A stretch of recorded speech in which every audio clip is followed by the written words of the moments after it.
আসসালামু আলাইকুম, hello everyone, সবাই কেমন আছেন? আশা করি সবাই ভালো আছেন। আজকে আমি আপনাদের সাথে নতুন একটি রেসিপি শেয়ার করব। এটি আমাদের এলাকায় খুবই ফেমাস। আজকে আমি রান্না করব শাপলা দিয়ে ইলিশ মাছ। তাহলে চলুন আমরা রান্নাটা শুরু করব। দেরি না করে চলেন যাই। এখন আমি এখানে ইলিশ মাছটা সুন্দর করে ধুয়ে নিয়েছি এবং এক এক করে সবগুলো মাছ আমি নিয়ে নিচ্ছি। আমার সবগুলো মাছ নেওয়া হয়ে গেছে। এখন এখানে আমি হলুদ আর লবণ অ্যাড করে দিচ্ছি মাছের সাথে। এখন আমি হাত দিয়ে সুন্দর করে মাছগুলো মাখাবো। সুন্দর করেই মাখাইতে হবে যাতে লবণটা মাছের ভিতরে ঢোকে। হ্যাঁ, লবণটা ঢুকলে একটু স্বাদ লাগবে। এখন আমি একটা কড়াই গরম করে নিব। এখানে রেগুলার রান্নার তেল ইউজ করব, আপনারা চাইলে সরিষার তেলও ইউজ করতে পারবেন। এখন এখানে আমি আমার ইলিশ মাছটা দিয়ে দিব। ইলিশ মাছগুলো সবগুলো মাছ আমি এখানে দিয়ে দেবো।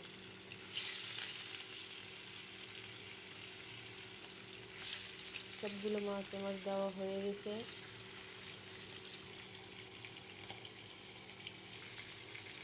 এখন আমি সুন্দর করে মাছটা উল্টে নিব।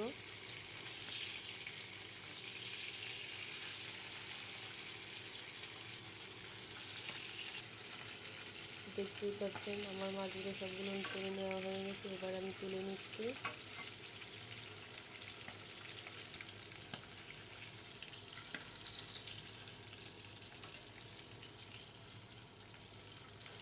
সবগুলো মাছই আমার তুলে নেওয়া হয়ে গেছে। এখন আমি এখানে এই তেলেই আমি এখন পেঁয়াজটা আর কাঁচামরিচটা দিয়ে একটু হালকা করে ভেজে নিব।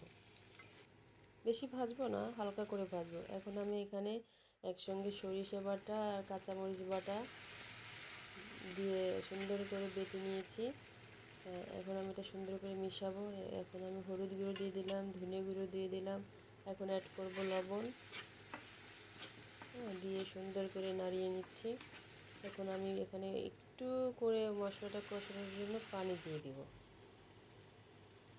মশলাটা আমার সুন্দর করে কষানো হয়ে গেছে, দেখতেই পাচ্ছেন অনেক সুন্দর কষানো হয়ে গেছে। তেলটা ছেড়ে দিয়েছে মশলার সাথে। এখন আমি এখানে ঝোলের পানি অ্যাড করে দিব। ঝোলের পানিটা অ্যাড করে দিয়েছি। এখন আমি সুন্দর করে নাড়িয়ে নিব। এখন আমি ঢাকনা দিয়ে ঢেকে দিচ্ছি।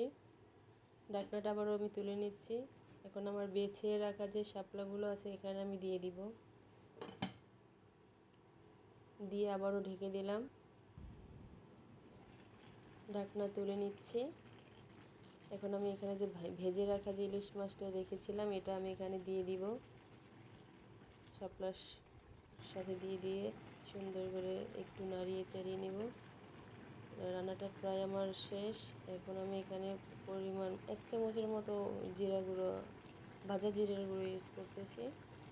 তো আমার রান্নাটা অলরেডি কমপ্লিট হয়ে গেছে। এখন আমি এটা সার্ভ করব। এখন আমি এখানে প্লেটে 1 চামচ ভাত নিয়ে নিচ্ছি।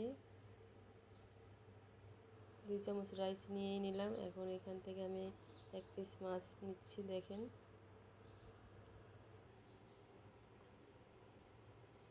ঝোলটা অবশ্যই একটু মশলা পানি পানি হয়েছে, অনেক অনেক স্বাদ হয়েছে আর কি।